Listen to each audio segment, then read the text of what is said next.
Chrys, thanks for joining us on the channel. You're one of the best designers and engineers I've ever gotten a chance to work with. So it's really fun to welcome you to our YouTube community.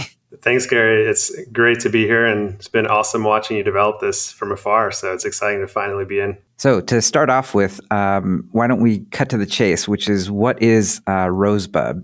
Absolutely. So Rosebud is an interactive journal designed with therapists to create positive change in people's lives. And so the way that it works is we take a daily journaling practice and make it a lot more rewarding by asking follow-up questions and helping you dig deeper into your experience. As you know, journaling has been scientifically proven to be good for us and healthy for our mental health. But the problem is that it's kind of hard to do. It's hard to approach. We don't always know what to write about.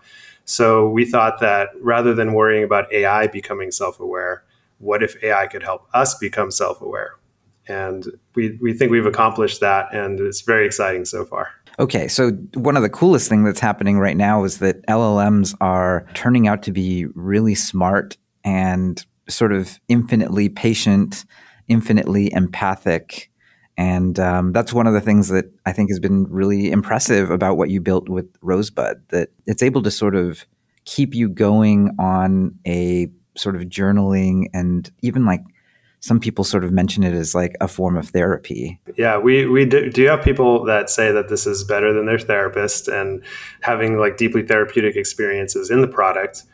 The interesting thing about AI is that while it might not be the best at inventing things yet, it might not be the most creative, it's actually really good at being an active listener and helping you piece through your thoughts. A good therapist will tell you that you already have all the answers when you walk in the door. So that's essentially what AI is helping you with on Rosebud is pulling out what already exists inside of you and just making it more clear and actionable. One of the most surprising things was how many people are actually afraid to talk to their friends or to loved ones or even to professionals. People actually don't want to create a burden on others, right? So there's a sensitivity not about what you're going to share, but about how it might impact the person that you're sharing with, and AI removes that entirely. So you're able to express what's truly going on for you, things that you might have never shared before.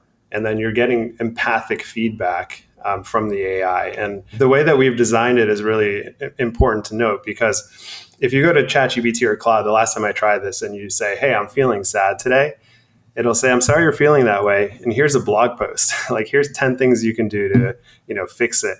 When people don't necessarily want solutions, right? When you're going through something, you don't need answers to the problems always. You just need somebody that's going to be able to listen.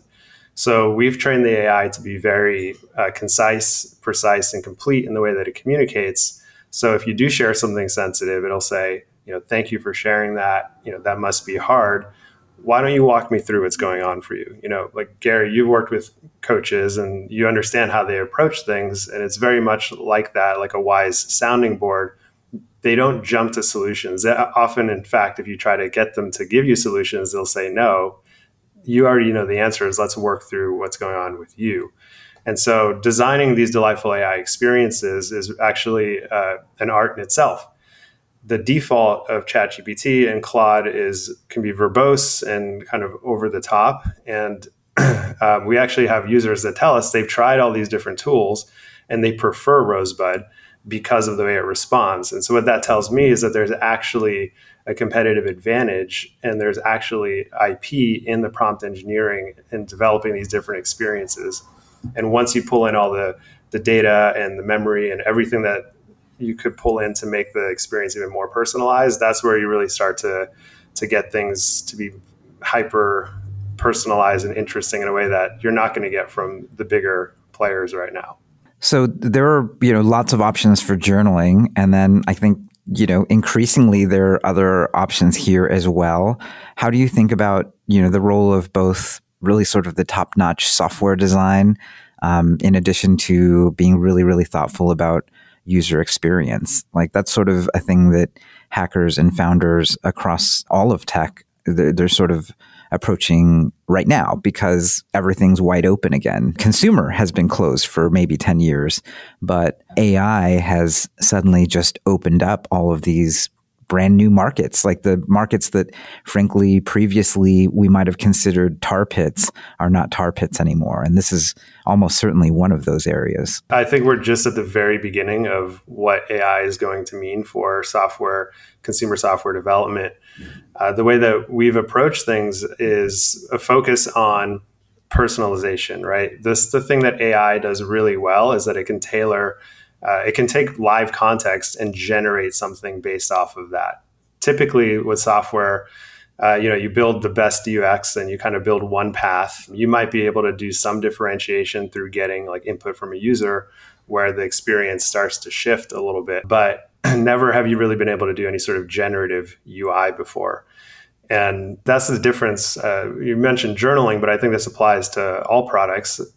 And with journaling, the way that we're doing it now, that's the differentiator, is that it's able to actually take form and shape itself to what your needs are, not only in the communication, but eventually I think what's exciting is that we're going to be able to have the whole app kind of take form to exactly what it is that you need. So you could imagine that the AI has an awareness of what the primitives are of your system. So in the case of a journal entry, you might have like an entry, you have a goal, you have a checklist item, you have all of these different possibilities.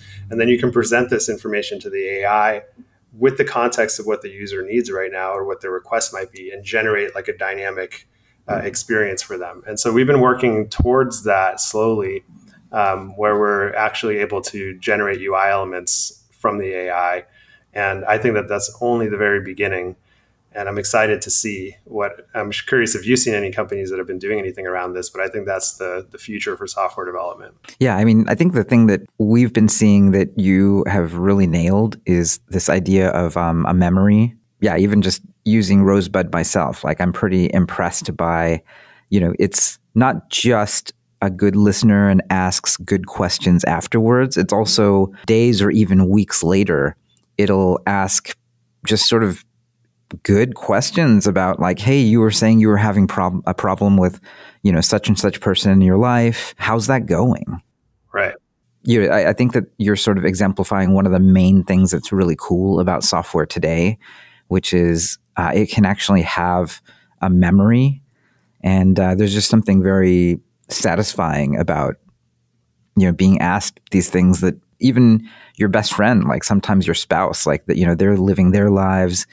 The very, very best people in your life might remember those things, but sometimes people just don't have people who think about them in that way, and it's pretty wild. I think that that's somewhat of a human need. Like people want to be cared about and asked questions, and sort of there's an interesting aspect here that it kind of reminds me of that trope that is now out there with, the movie Her. Like you really can have a piece of software that can give on the characteristics of being thoughtful and like even loving.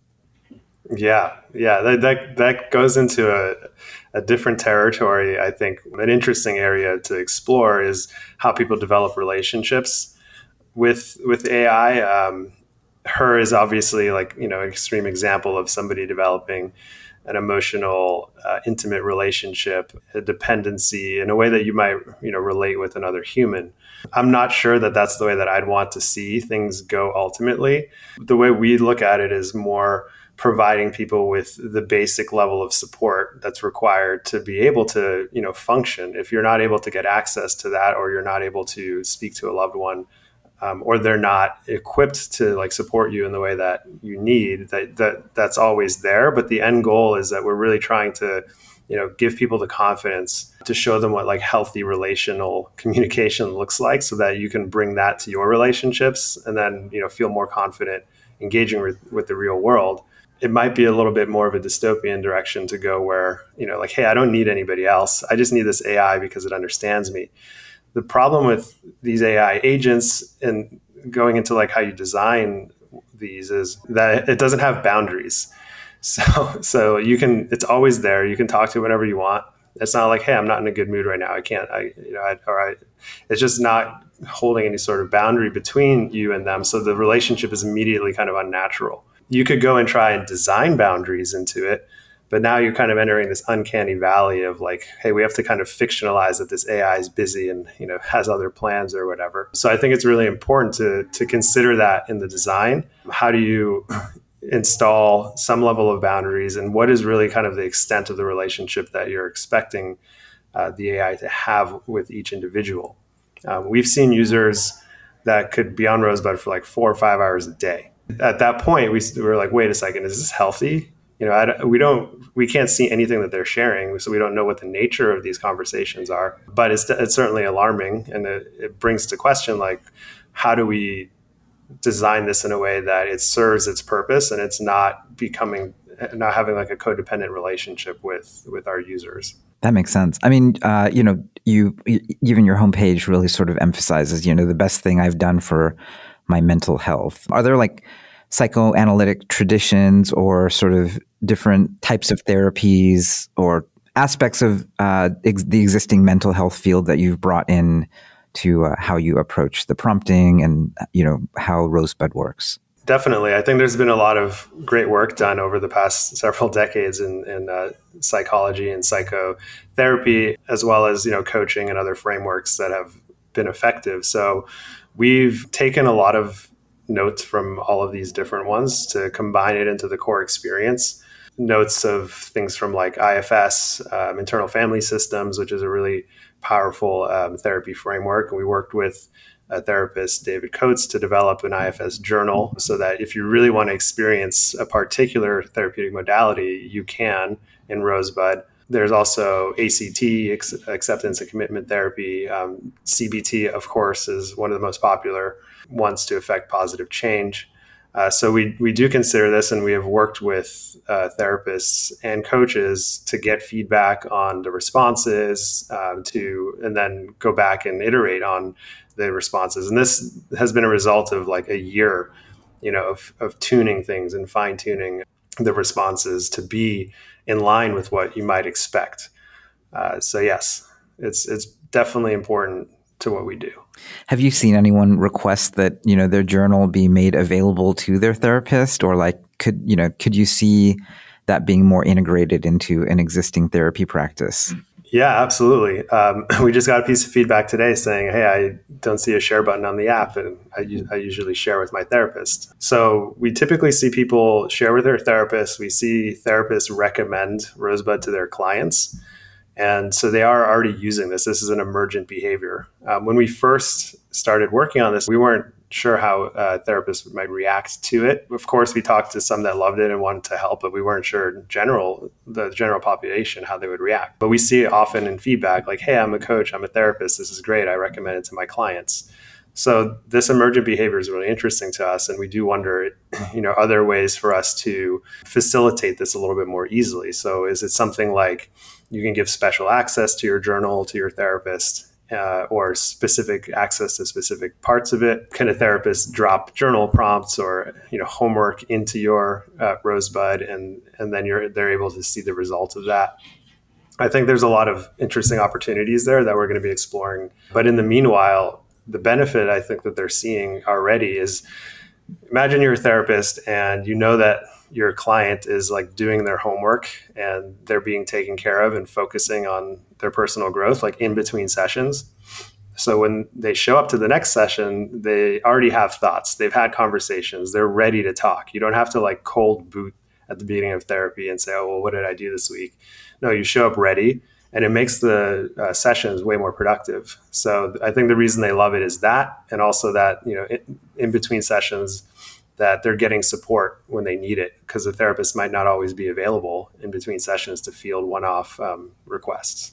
So where do you think all of this goes? I mean, your GPT-5 maybe is coming sometime later this year. You're seemingly this sort of reasoning ability and certainly the recall of what's happened in the past, like even exceeds that of a real life therapist. Where do you think this goes? In terms of just in the mental health industry? I mean, what is Rosebud with 150 IQ or, AGI or ASI, artificial superintelligence? It's never going to replace therapy, nor should it. I think for the worried well and all kind of subclinical situations, there is a shortage now of available support. So I see Rosebud becoming this kind of base layer of foundational support that makes it accessible to everyone in the world. But ultimately, people that really are investing in their mental health and want to improve and can afford it will eventually, work with humans, and this will support that, and maybe even be the on ramp to that. And you imagine you have millions of people using Rosebud who are growing, learning about themselves, becoming emotionally literate, and then they're wanting to take the next step. We could become a lead gen source for all of these different organizations, therapists, or what have you, to take these folks that are ready and primed to do the work and make them more successful in actually working with therapists and coaches. In terms of the product, there's a lot more that we can do. Right now, the conversational aspect of journaling is one of the most powerful, but we want to, step into goal setting. Right now, you're able to build what we call your happiness recipe, based off of what you write. We can make suggestions on certain actions or habits you can adopt. And we also do help with like broad goal setting. So you're able to come in, say, I have a goal and maybe I want to win a Pulitzer Prize. Like that's my big pie in the sky goal. And then you can track that in the app, and then Rosebud will help set milestones and check in on the goal and kind of coach you through it. Right now, that's very basic and rudimentary, but we want to invest more into that. So that's another big opportunity for the product. And I'm not sure how much like more intelligence is going to do. I think it's already pretty good. I imagine the improvements will be incremental. Like you can only be so smart. Like if you're too smart, no one's going to understand you. So it has to be like smart enough that it's still able to communicate effectively with most of us. But I think the next frontier is around context, and memory, as you mentioned, is really important. And the way that like ChatGPT does memory now, I think is just wrong. It generates facts like on the fly and then saves those facts. It's kind of random. Like how does it choose those facts? So it's doing context at write time, whereas context at read, which is what we do, is a lot more effective. There's a lot more to be done there because not only do you have conversational history, you have all these other aspects and pieces of data that you might want to pull in. So you're going to be kind of syndicating things from all of these different data sources and then filtering it down and somehow providing the right context to the AI at all times. That to me is a really interesting area. And I've seen some startups working in memory, but I haven't seen one that has yet done it such that I can not only query my vector database to get the conversational history, but I can also query like the primitives in our database. And there's multiple models that could potentially filter things down at low latency to assemble the most relevant context. Once it's able to do that, that's where it gets really interesting. People, I think, have an expectation that the AI is aware of everything that they see. So like it assumes that it sees everything that's in Rosebud, it's aware of. Like it's aware of what's on the settings page. It's aware of the goals that you have. Reality is it's not yet. And the day that it can be, that's just, to me, the step function. It's less about the reasoning ability, but I think it's about bringing in the right context to create the right experience. Yeah, I mean, the context windows are pretty big. Like, do we need even larger context windows? It wouldn't hurt, but I think right now at 128K context, you can do a lot with that. Do you find that you're filling the context typically? I mean, that also increases the cost per query by quite a bit. We don't use the full context now. We limit it. One, just because the attention model, the way that it works, it kind of loses track of things in the middle. As we talked about, I think in that thread once, I think there's an incentive to drive down costs and to drive focus for LLMs. So I think just having a massive context window, maybe one day in the far future, like it'll work and be aware of everything, but your cost is always going to be a factor. And you can't just send up like 1 million tokens every chat message because that's going to add up. But if you can get it down to focus on what are the most important facts out of the set of data we know about this user, reduce the context down, and then you're using less context, so it's more likely to give a good answer, and you're saving money. So I think those are the things that are going to drive context design in the future. Yeah, one of the interesting things that I think if you talk to Brockman or a lot of AI researchers, they sort of believe that larger and larger models are sort of going to be smarter and smarter, and then that will sort of subsume everything else. And then if you talk to people building products on the ground, it seems like they're sort of fighting in their own way, which is they're taking today's models and then using chain of thought or workflow or really smart context and like pre-processing and RAG and all the tools at your disposal to sort of pull forward the future. And then when you talk to some of the researchers, they're like kind of surprised by it. And so that's sort of the two competing worlds that are, ongoing. Like they're sort of playing out. Like we'll see if the larger models turn out to be, that usable. But I think we're right there at sort of the price performance curve where even today's frontier models, they're starting to cost like $10 to $50 a month. And then as a consumer product, like you actually really struggle to, sort of pay more than that. So if the models were like 10 times bigger, they sure might be 10 times smarter. We're sort of like unstoppable force is meeting immovable object on like cost performance right now. Yeah, it raises a good point, which is how the unit economics in consumer AI might work. As you pointed out, right, like ChatGPT costs $20 a month. You're not going to come out with another AI conversational type of tool and try to charge more than that, right? Because you're going to be compared against these giants who have super deep pockets and who are controlling like this level of sophistication of the software. As a result, these startups like us are incentivized to try to keep costs down and figure out how to deliver the best results. We don't have the luxury of saying, sure, we'll wait for that big model and it's going to be super expensive at first and we might have to wait for a few more years until the price comes down.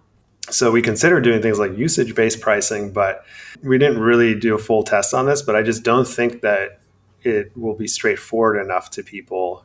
For something like Rosebud, which is a journal, they expect to be paying a fixed cost. So the usage-based model adds more complexity, and it also changes the incentives of the developer and the relationship with the clients. Because when you design a feature, you need to consider like how many tokens is this going to use and all of that. And now that conversation becomes public, right? So if we want to do this really cool feature, but it's going to blow up token usage, now all of the users are going to foot the bill for this usage increase, right? So we decided instead to just kind of obfuscate all of that and set a fixed price and based off of our users' usage. And we do have like higher level limits on how much you can send messages.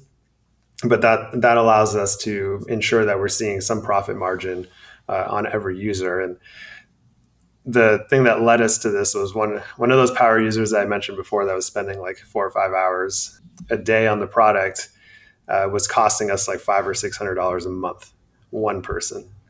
And that was our quick lesson of, okay, this is not going to work because, we're paying way more than we're getting from them. So I think that that's going to be the case for the foreseeable future, that startups are going to be wrestling to kind of keep costs down and try to keep the pricing models sensible to their customers. Chrys, you've been sort of at the forefront of a bunch of different consumer waves. Like I remember coming out of YC with you, we were YC batchmates in 2008, and you were either the first or among the first to have a square photo with a feed, a social feed with a follow graph. And so this was, at least 6 to 9 months before Instagram. Right.